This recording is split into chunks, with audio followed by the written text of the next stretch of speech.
All right, spoiler alert. Your ego is probably not going to like this episode, but we're going to get real because it's good for all of us. So we're going to break down what America's #1 wealth killer is actually costing you. And to keep things interesting, at the end, I'll share my one exception to avoiding this wealth killer. So stay tuned. Make sure to like, subscribe, and share this episode with a friend. So there's a lot of conflicting financial opinions out there, but I really do believe the #1 wealth killer is something that almost all of us can agree on when it comes to financial experts, and that is car loans. So there are plenty of other countries around the world where they use cars for utility, like it gets them to point A to point B, right? But for us, it's become part of our identity to the point that it's like we will go into debt and financially we will not make smart decisions because of our car. So listen, I get it. Our cars, they say a lot about us. And I remember, being like, I'll never drive a minivan because I just felt like they're ugly. And that just says like, I'm not cool anymore. And like, no, I'm not going to be that. I'm not going to be that mom. And what happened? Set my ego and pride aside. And I've been driving a minivan for 5 years. So again, I don't love it. Like, it's not like this is like my dream car ever. Like it's very functional. I do love it. I don't like how it looks, but I love it. So I get it. I get that like it becomes your identity a little bit, but we want to get over that because again, I would take a paid off car all day over a car with a lot of debt that looks great. So let's talk about why this is the #1 wealth killer. So number one is that immediate money is lost. When you buy a brand new car, okay, the moment you drive it off the parking lot of that dealership, it loses 9% of its value. It is the most expensive purchase that we make that goes down in value. And research shows that new cars lose the most value within the first year of ownership, which means your car is worth about 20% less than what you paid for it 12 months earlier. And that's for a brand new car. So again, when you buy a car, you're basically buying a depreciating asset. I am against using debt of any kind when it comes to your financial life, but especially with this one, because again, you are borrowing money and then paying interest on top of that for something that's going down in value. Again, something, if we can remind ourselves, that's supposed to just get us from point A to point B.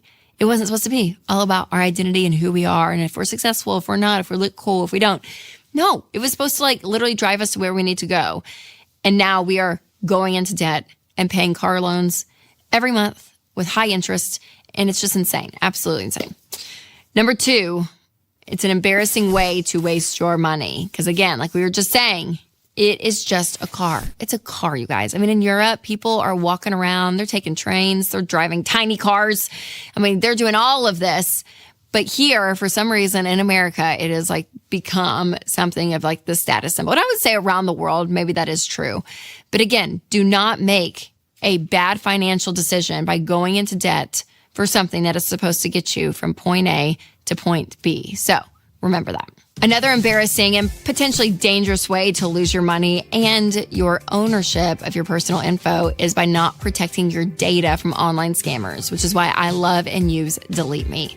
So if you don't remove your personal data from the internet, it's basically like a billboard with your name, your address, your email, even your kids' names, and they're out there on sketchy data broker websites. And those data brokers collect your data and then sell it to other companies and puts you at risk for scams and fraud. But the great news is that Delete Me goes in and will remove your data to help protect you from phishing, harassment, and other online threats. Winston and I, we use Delete Me. We love it, and it saves us so much time and worry. So you guys, your family safety and financial security, they're way too important to leave exposed. So sign up for Delete Me and take control. Go to joindeleteme.com/Rachel for 20% off, bringing your monthly cost to under $9. So click the link down in the description to check out Delete Me. All right, number three is opportunity cost. So today, the average monthly payment on a new car is somewhere around $734. So that is a lot of money to be going out every single month. So instead, let's say you bought a used car, for a couple $1,000 that you saved up. And instead of paying $734 to the car dealership or to the bank, let's say you actually took that and you invested that. And let's say you did that from age 39 to age 65. And over the course of those years, with compound interest, you will have just over $1 million. Isn't that crazy? If you paid yourself a car payment versus the bank, you would keep all that money And when it's invested, it is growing, and compound interest does its beautiful work. So it's incredible what can happen. So the opportunity cost of a car loan is so, so real.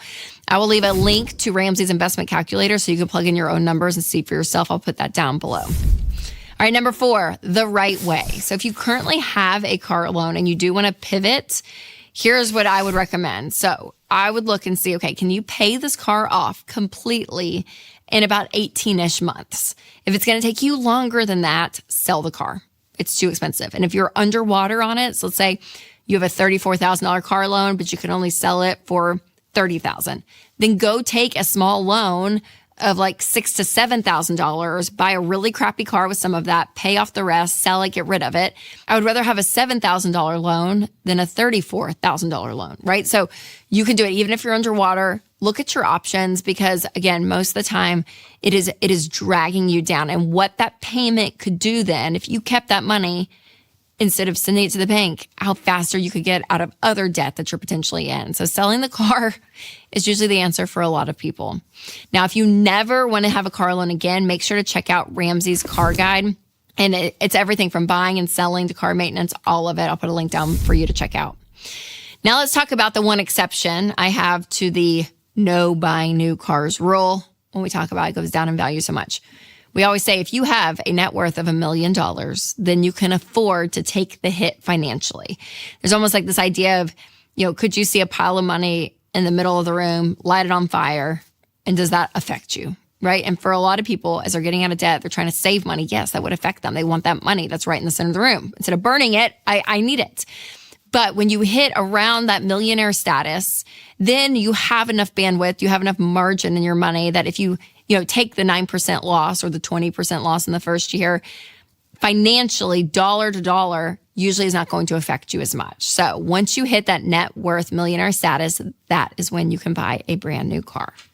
So wasting money on car loans, again, it's kind of just like this classic middle class habit that a lot of people have. And get rid of it. Stop. Don't do that. Pay yourself that money versus the bank, again, on a depreciating asset. So if you want more info when it comes to the new middle class, make sure to check out my episode of 10 things quickly becoming too expensive for the middle class. You can click here, or if you're listening on podcast, I'll put a link below. All right, you guys, remember, take control of your money and create a life you love.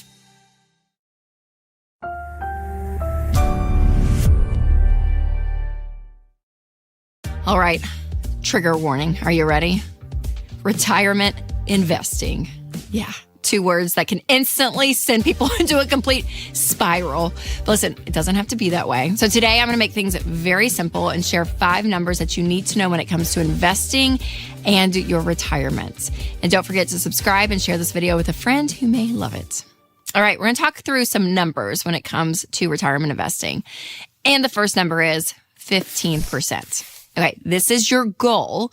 It is 15% of your take-home pay going into retirement. So that is going to be your goal. Now, before you do that, I want you to be completely debt-free, everything but your house, and to have a 3 to 6 month emergency fund set aside. Okay, so those 2 things need to be in place because when you're trying to do a bunch of things, and that's what most people do, they're like putting some percentages into retirement, usually like 5 or 6% here. They're trying to maybe like keep up with some debt, maybe try to pay it off, trying to save for something here. They're trying to do like 18 things at once with their money, and you just don't make a lot of progress when you do that. So what we have found is if you actually pause retirement investing, pay off all of your debt, which will take on average around 2 years, then get an emergency fund, a fully funded emergency fund at 3 to 6 months of expenses, then go press play on retirement. And instead of just the 4, 5, 6% that some people do, 15%. Which can seem like a lot, but it actually catches you up on the times you've paused and is going to give you plenty of money at retirement. And so when you look at this 15%, a couple things to remember. If you do have an employer match when it comes to your 401k, their contribution does not count. So let's say they match you 5%. So 15%, take minus 5 of your money, then you have 10% left. The 5% that they match you does not count in this equation. So when you look at it, your 401k, Roth IRA, all of these, are great options when it comes to retirement. But remember, 15% of your income going into retirement. Now, that subject of 401k brings me to number 2, another number that you need to know, a 401k or a 403b. So these are two options when it comes to retirement that your employer will offer you. And they're basically retirement accounts. So you can put your money in, they'll invest it on your behalf, right? And then you actually go in and tell them where you want it invested into mutual funds and all of it. But that covering is a 401k, and most employers will actually match you the percentage of your income that you put in. And so it's a company benefit. And if you work for the government, it's going to be a 403B, not a 401k. It was so funny. I saw on Instagram and I actually reposted it because it made me laugh of this clip of Will Ferrell and Amy Poehler. And they're like sitting like with this like investment person. And they're like, what do you mean? Do we have enough for retirement? I don't know. And so she's giving them numbers. And Will Ferrell's like, no, but we have $401,000 in this account. She was like, no, that's your 401k. I was like, okay. So again, 401k is always through your employer versus like a Roth IRA. If you earn income, anyone can, apply for a Roth IRA, but your employer hopefully will have a 401k for you as a company benefit, which is great. And then when you think about a 401k versus a Roth IRA, remember this: match beats Roth beats traditional. So always go up to your company match, and then whatever's left in your 15%, go and fund your Roth IRA. And then if you have any money left after you've maxed out your Roth IRA, then you can move that money back over to your 401k and finish, putting money into there. But that's kind of the formula: match beats Roth beats traditional. All right, number 3. 7 years. So this is kind of a trick that I use in my head if I'm having to do fast math. When you're looking at your investing, your accounts, you're looking at retirement, all the things. If you have money in an investment and you don't put another penny in, there's like this rule of like every 7 years, your money's going to double. So if you need some quick math when it comes to retirement, I love this because you can kind of instantly see, okay, I have this amount. How much will I have in, by the time I'm 65? And if you don't have a calculator right there or your phone, which everyone will, but you can just be like, okay, every 7 years it's going to double. Do the quick math to get you what you need to know. All right, spoiler alert. The 2 most controversial numbers are coming up next. But first, I do want to tell you about something that is a total no-brainer, and that is Christian healthcare ministries. When you go against what society thinks is, quote, normal, it might seem weird at first, but that is totally okay because we want you to be weird if that means you're doing things intentionally, including how you spend your healthcare dollars. And one way to be intentional is with Christian healthcare ministries. CHM isn't health insurance. They're a health cost-sharing ministry that's helped hundreds of thousands of families like yours take care of healthcare costs without sacrificing their freedom. Programs start as low as $98 a month. Find out more and join at chministries.org/budget. That's chministries.org/budget. All right, number 4. The next number to remember is a 10% rate of return. So people love and hate our rates of return that we throw out for examples here at Ramsey. Some experts will use like 5 to 7%, but you guys, that is like very low. Where again, for years, we used 12% at Ramsey because it is showing the average, but you can expect anywhere from 10 to 12% and even more. And again, it's going to depend on the year, but even last year, like when we looked back, it was insane. We had, Winstonite, which again are not like secret mutual funds, but they were just out there for anyone to find. And they were like 18%. So like, it is wild. If it is a good year, you're going to do great. And if it's not a great year, that's okay too. That's going to happen. But again, the 10% rate of return is a pretty standard way to calculate what you're going to have and what you're going to see when it comes to your interest over the long haul when you're looking at your retirement. So if you are doing the math there, use the Ramsey investment calculator.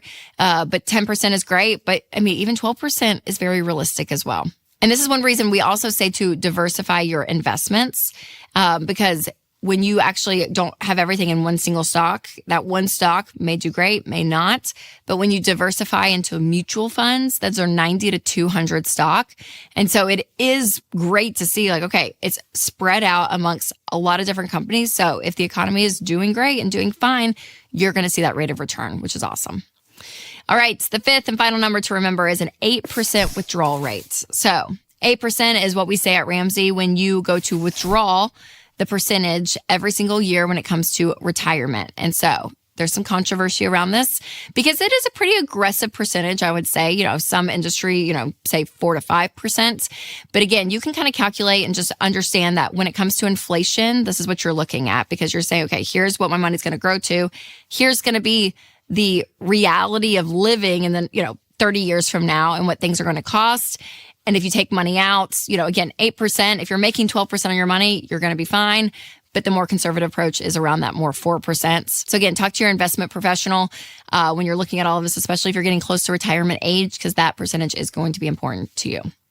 Now, you can memorize dozens of retirement numbers, but ultimately what's going to give you peace of mind is having a professional guide you. So I just mentioned a investment professional, but again, having somebody that does this day in and day out is so key. So I highly recommend connecting with a SmartVestor Pro. I'll leave a link down below so you can get connected if you want to, but sitting with someone to look at all the numbers of your investing, especially when it comes to retirement, is so, so key. And at any stage of investing, you definitely want to catch my episode on how to invest the right way in 2025. You can click right here, or if you're listening on podcast, I will put a link in the description. All right, you guys, remember to take control of your money and create a life you love.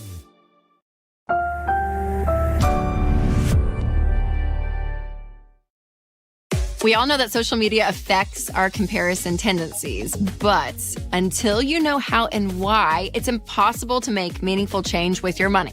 So today, I'm explaining 3 specific ways your algorithm is sabotaging your spending and 3 tips to stop falling for it. Make sure to like, subscribe, and share this episode with a friend. All right, so number 1, the algorithm knows your weaknesses better than you do. Yes. These are billion-dollar companies, you guys, and they are watching every little move we make. You know, you stay on a post for a certain amount of seconds, that data is used to put those same things in front of you. And so you have to be very, very aware that every time you're clicking on something, swiping up on a link, whatever it is, they know and they're watching. So it is crazy. Like if you start going down some random rabbit hole, those videos just keep popping up, right? And so they know, and they know what you're interested in.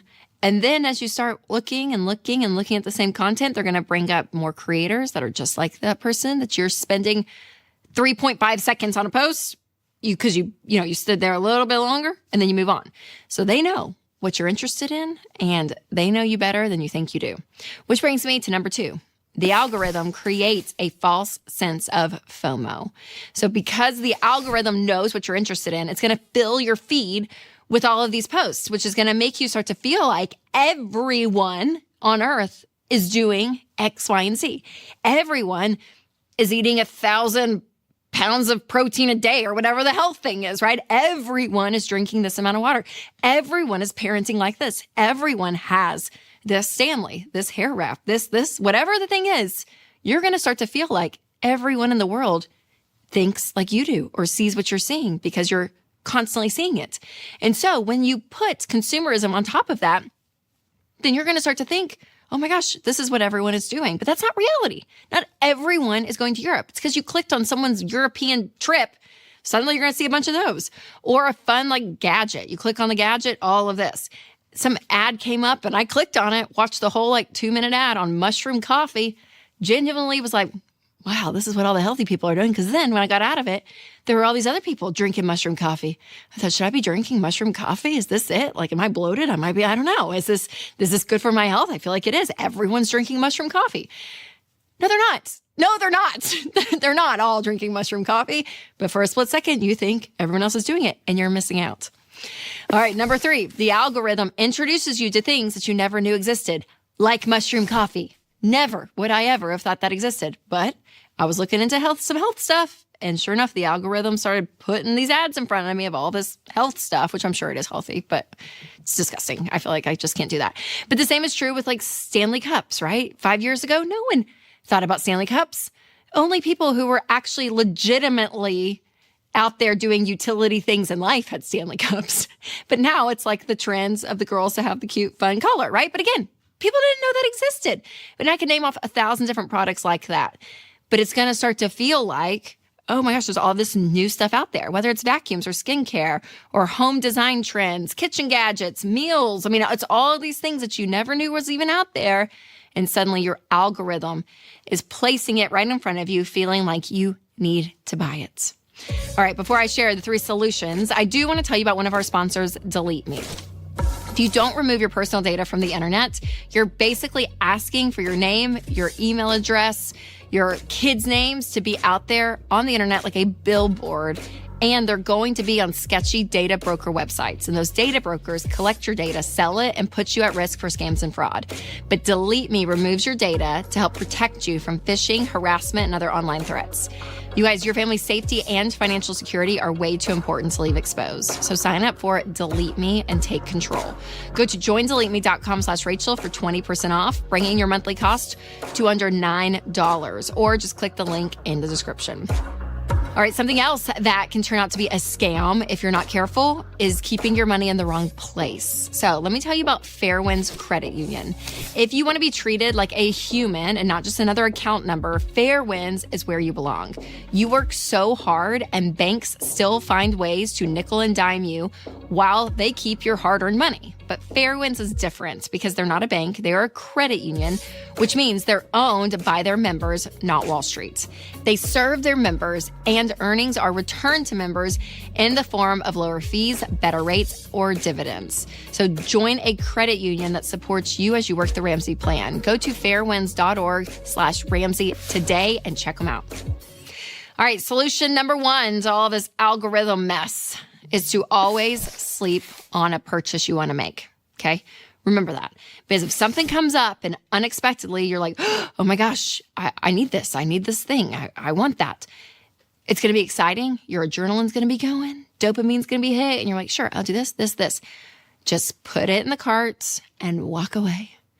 I did this. I was coming up for a trip and I was like, ooh, I want a fun outfit for this like certain occasion. The Backstreet Boys concert. And I was like, this is what I want. But I was like, you know what? I may not need this. I'm sure there's probably something in my closet, which I'm sure I did have. But I put it in my cart and I just, for 2 days, just let it sit there. And I came back and I was like, you know what? I'm going to do half of it. So I ordered half the things in it. The other half was like, oh, I really don't need these. And it was great, right? It just ends up saving you money and you don't feel like you're in the moment where you're spontaneously spending money that you really don't need to spend. So let the emotion die down and come back to it. Number 2, ask yourself if you already have something similar already. Yes. A white tank top? It was in my cart for the Backstreet Boys concert. I was like, I don't need that. I have 2 or 3 already in my closet, Rachel. Move on. Delete that out of the cart. So there again, the newness of something is what's fun and exciting. And I understand that totally when you buy something new. But just be like, okay, do I have it already? Earrings, gold earrings. This is always my thing too. Hoops and stuff. It's like what I love to wear. And I'm like, Rachel, you have plenty. Why do you feel like you need to go buy another pack from Amazon? You don't. So just go take a beat, see if you have something similar, and just use what you have. Number 3, if worst comes to worst, cut it off at the source. Honestly, removing the temptation from your daily routine is probably one of the best things you can do. I mean, just delete Instagram for 2 weeks, right? Get off TikTok for 30 days. Get off Amazon, delete the Amazon app from your phone for a month and just see what happens, because it is amazing if you don't have that source to go back to over and over again. There is a level of contentment and peace when you just don't know anything and everything that's out in the world. And the internet's not a bad thing by any means. It keeps us up to date, keeps us connected to people and things. I get it. But also, we probably were not built and created to be that connected to everything that's out there. So sometimes just taking a break is really healthy. Now, one app on my phone that I will not delete because I really do love it and I use it every single day and it helps me so much, it does not hurt me, is EveryDollar. EveryDollar is a great budgeting app, and it is something that is in my routine. When I open my phone, I check it, track transactions, and it keeps us on track. So when I want to go buy a new outfit for the Backstreet Boys concert, I can look to see my clothing line item. Be like, okay, how much is in there? What can I spend? And you can do it more free, more enjoyable than thinking like, oh gosh, do I need that? Do I not? It helps become one of those barriers that is down because you're like, okay, I know what I have. But to really understand why a good reset is necessary, you'll want to catch my episode, Why Less Really Is More, and Money, Faith, and Beyond. That is coming up right here. Or if you're listening on podcasts, click the link below. All right, you guys, remember to take control of your money and create a life you love. Weekend I was out with my kids and a family stopped me and just kind of said, thanks for all you do. And they told me they were on baby step 2 and they had these little kids with them. And I always just have this moment, number one, where I just feel like, gosh, you families out there with little kids who are doing the sacrifice to pay off your debt, you are doing such good work. And I know it can be so hard. I talk to so many of y'all and there's times where it's exhilarating and it's fun and you have energy. Sometimes it's exhausting and it's challenging. But whenever I think about this, this is a concept that really passes down generation to generation. When your kids grow up in a home where money is not stressful because it's under control, you do a budget, you don't owe a lot because you're getting out of debt. So there's not this feeling of like, oh my gosh, the stress of it. There's a freedom to it. All of that changes your family tree. And that was my story as a kid. I'm like, I was born the year my parents filed for bankruptcy. And because of that, and because of their choice to continue being smart with money, that wisdom was passed down to me. So for all of you with little ones at your house that you're raising while you're doing this, just as encouragement for them 20, 30 years in the future, like I am, thank you for all your work. You're doing the good work, you guys.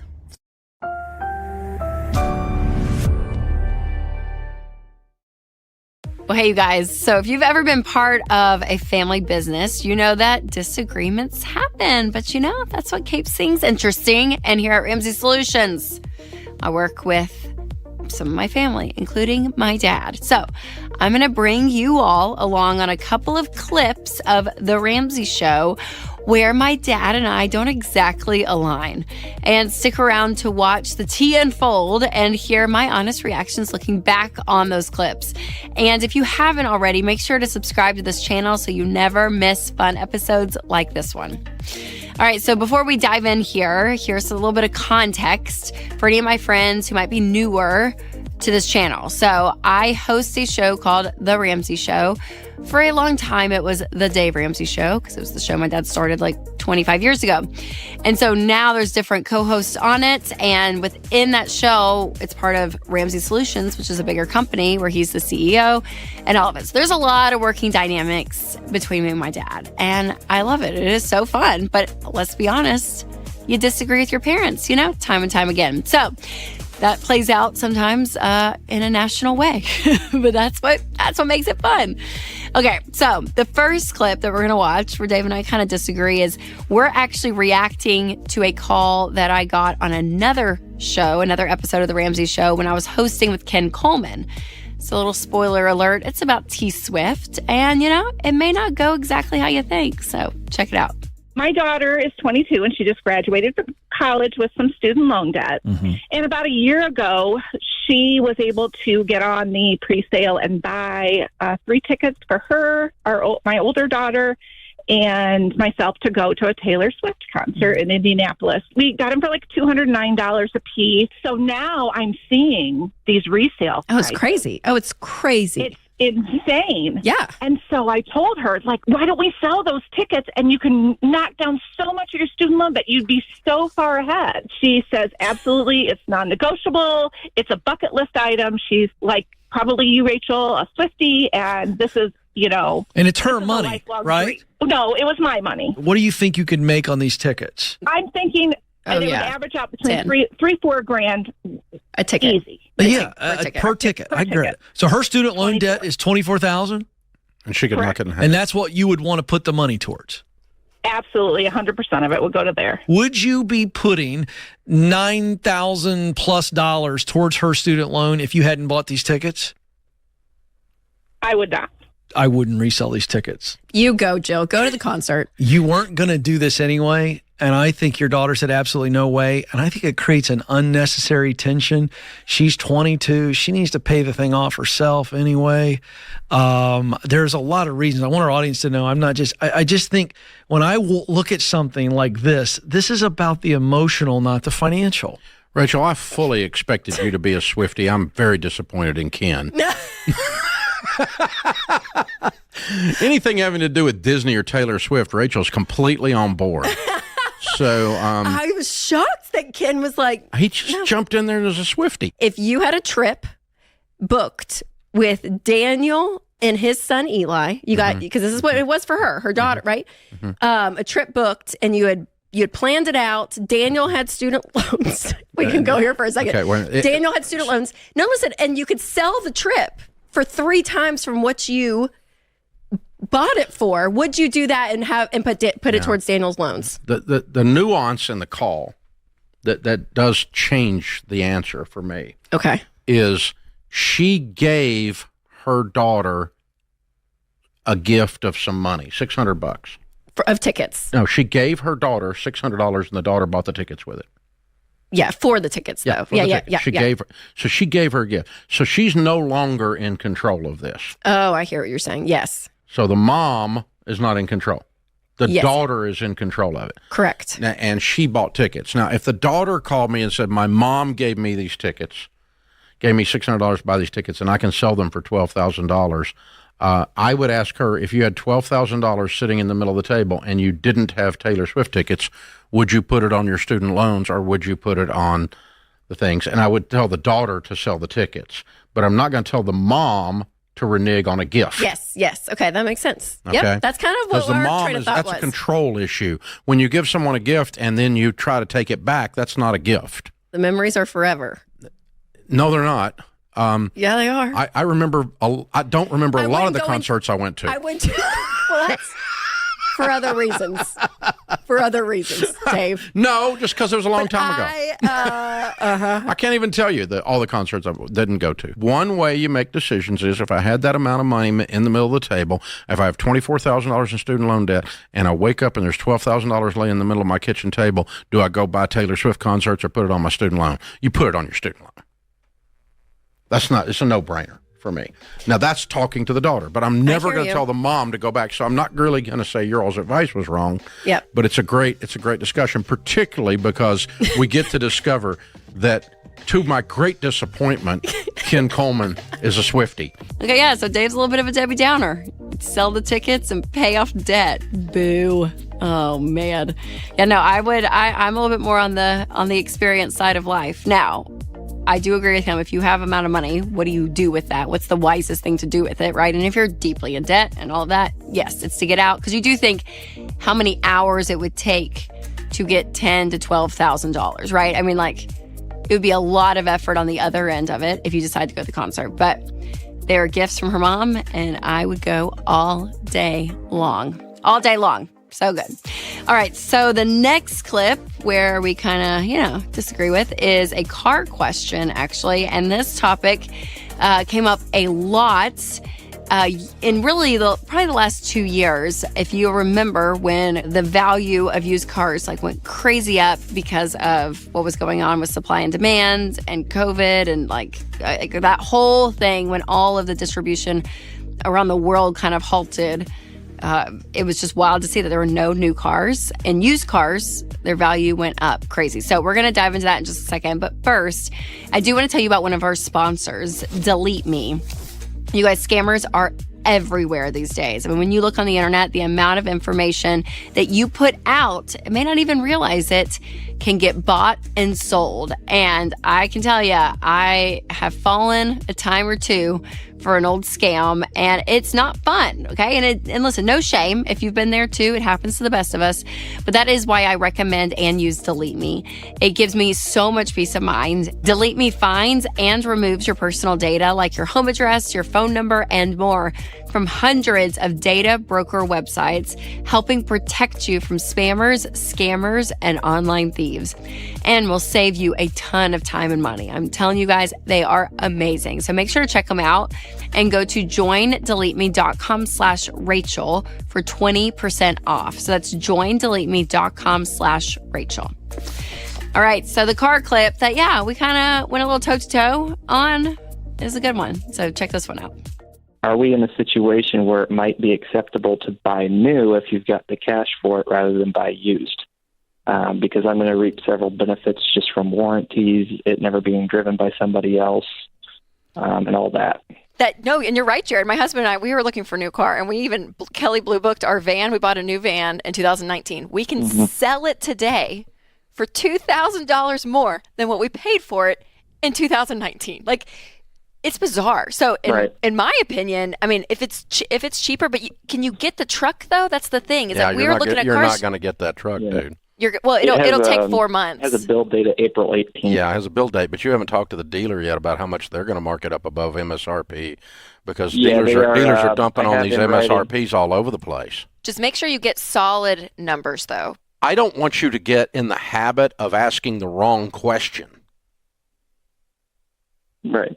And the wrong question is, how can I figure out a way to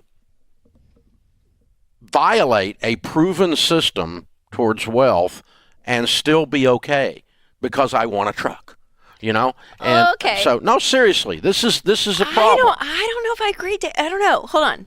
Jared needs a new car. Jared sees a used car. It's still the wrong question. For 20. No, if I need a new car, one costs me $26,000 and a new one costs me $22,000, and I have a letter, which that may be all not real. Whatever. We'll see. We'll see. But to me, it's math. Like the reason the new car principle, it's math. Like back so what happens 3 years 5 ago, years from today? What happens 30 years from today to Jared if he keeps asking questions that he's trying to figure out a way to make everything okay that he wants to do? No, I don't think he is. I know, but this rationalization process that people use is what gets them in trouble. Okay, and but so it's not, here's a good idea. It's just numbers. Cars go down in value. Don't buy expensive cars when you're broke and 24 years old.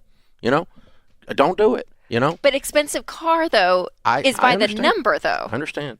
But there's a reason that for 30 years I've taught people not to buy new cars until they have $1 million net worth. There's a reason. And the reason because they go down in value like a rock. So do the used cars. Yes. And if you buy a 35, so my advice would be completely different. My advice would be don't buy a car right now.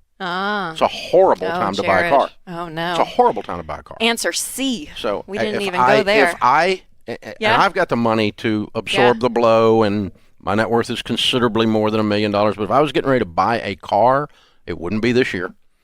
I'm going to drive what I got and let this crap work its way out.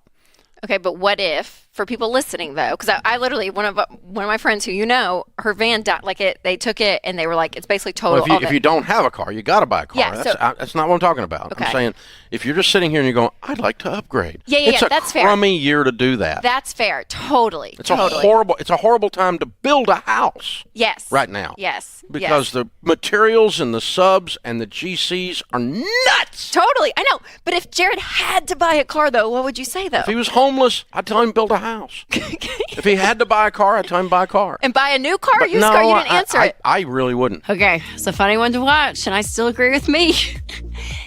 Dave can just be so hard-headed sometimes, where he's like, I'm not moving up principle. And listen, I understand what he was saying as I was continuing to watch the call because I kind of forgot about all the nuanced thought processes through it. And I think it is wise to always ask bigger questions, right? It is always wise to say, okay, am I trying to get out of this and escape something, escape something that's hard and kind of take the easy way out, which may burn me later, right? So you never want to take the easy way out, especially when it comes to money. I mean, anything that is kind of a get rich quick, easy path usually doesn't always sustain. It's usually the sacrifice, the harder path. That's usually the wiser path is what we find. So I understand Dad, Dave, pushing on that concept continually, especially with a 24-year-old guy who called in. I appreciate it. But still, at the end of the day, math is math, and we're going to buy the cheapest car, even though it happens to be a new car. But those days are long gone. That doesn't happen anymore where we sit today. But it's crazy to look back on clips like that. That was just like 2 years ago and think through like, oh my gosh, that is where our world was. It's so wild. So wild. So listen, you guys, personal finance, it is personal and it's very nuanced.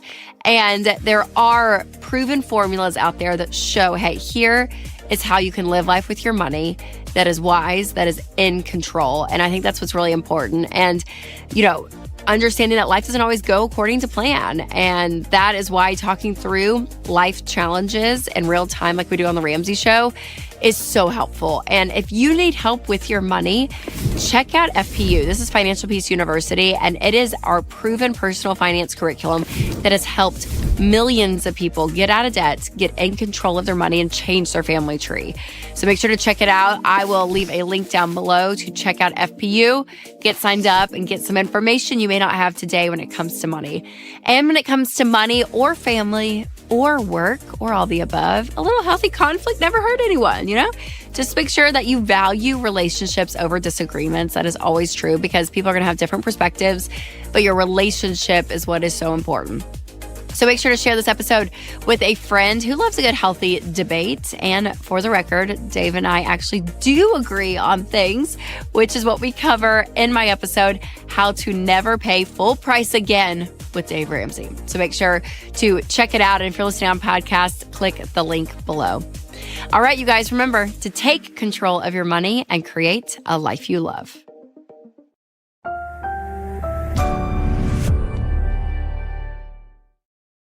Am I the only one who constantly hears buzzwords like productivity and the work-life balance and boundaries and self-care? And sometimes it feels more exhausting just trying to keep up and be right on all of these trends. So today, let's just talk about what rest should actually look like and how it affects your money.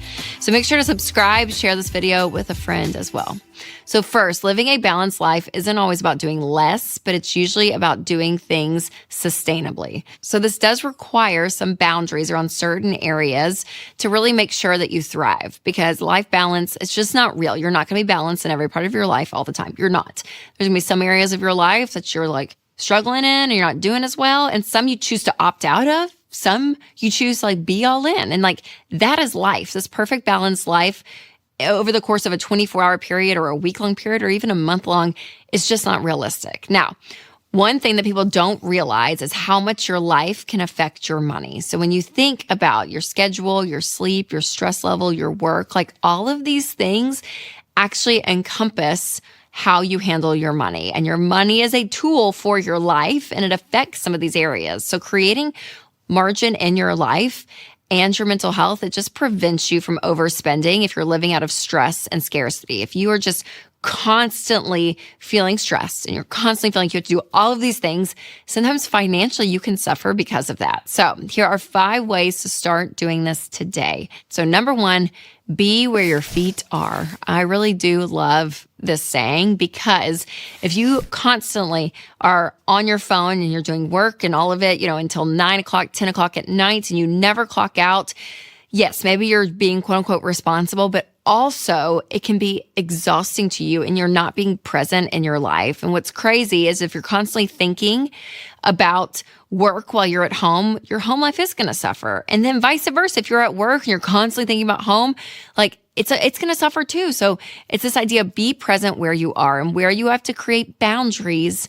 Maybe you need to create some even around work. And it's tough because in today's world, it feels like everyone's on call because everyone has a cell phone. You can text, you can email. And so sometimes it is you having to set up some of those uncomfortable boundaries. And maybe you're not able to in this moment, in this specific season of your work, but getting to a place where that is sustainable is really important. So be where you are. Number 2, sacrifice for a season. So yes, there is a season of grind, right? This is for your work, for your money, for your family. Sometimes it is a grinding season, but instead of feeling like you need to do everything, maybe you narrow it down during those seasons to what's important to you. So there may be a time, I have, different schedules with work, and sometimes it is a season of travel and I'm gone a lot because of work. And if that's the case, I know I'm probably not going to see my friends a lot during that season. And so I have to keep up with them in other ways. I'm probably not going to be consistent on family dinners because I'm out of town. And so there are going to be areas of my life that are not as great and achievable in that because of something else. But then vice versa. There's going to be times where I have a lot of downtime and I'm like, hey, I'm going to use that downtime to reconnect with friends, to be with my family. So again, it's all about being very, very intentional with that time. So there are going to be seasons of sacrifice and seasons of grind, and that's not a bad thing, but it can't be long lasting. It has to be just for a season. Now, one thing that actually can remove my stress from my life every single day is delete me. So if you don't remove your personal data from the internet, it's basically like a billboard, because your name, your address, your email, even your kids' names are out there on sketchy data broker sites.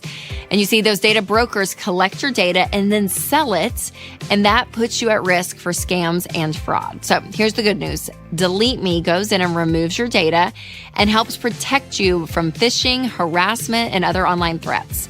Winston and I, we use Delete Me, and it saves us so much time and worry. So you guys, your family's safety and financial security are way too important to leave exposed. So sign up for Delete Me and take control. Go to joindeleteme.com/Rachel for 20% off, bringing your monthly cost to under $9. Or just click the link down in the description. All right, number 3, rest as an act of service. So if you are religious or spiritual at all, taking a Sabbath, taking a day of rest is literally in the 10 Commandments. It's a real thing. So rest, it's not selfish, okay? It is actually an act of service, because when you rest, then you're able to handle your stress better, your insecurities, your frustrations, all of that. When you have rest and margin and space for you in your life just to be, it creates a level of peace. If not, you are running around constantly stressed and it ends up going to other people. So give yourself some rest. It is such a good thing. And number 4 is to slow down and replace convenient spending with intentional routines. So when you have no margin, it actually can lead to overspending. And we weren't meant to be like robots who have everything done for us all the time. So maybe you cut some of the convenient spending for a month and put yourself back into everyday routines that actually put you back to be human. Like you were planning meals, you're eating at home. Maybe you're paying for fewer streaming services that just numb you out. Maybe even you take a break from like the gym memberships and fees and you just go on walks. Like, what are things that you can do to slow the pace down so you can get back to this life where you are more hands-on? So again, I'm not against convenient spending by any means, but if we literally have no margin to do anything, then that says something about our time. So slowing down it is a gift. And number 5, remember your worth, that your value is not affected by your productivity or your busyness. And I'm going to say this, I think the Eastern world is better at this than the Western world. Like we are in America and it's just like, you don't say no, you keep grinding, you go, bigger, better, all the things. And not that that's always bad, but there is something to be said about, again, having margin and peace and slowing down. And so there's just something beautiful about that. And we're not great at that always because we do take our value and place it on what we're achieving in life. But if you weren't achieving anything in life, you still have value. So it's always important to remember that. So that's a couple of lies that culture tells us about life and money, but there are countless more. So be sure to check out 6 lies culture tells us about money. That's coming up next. You can click there. Or if you're listening on podcast, click the link below. All right, you guys, remember to take control of your money and create a life you love.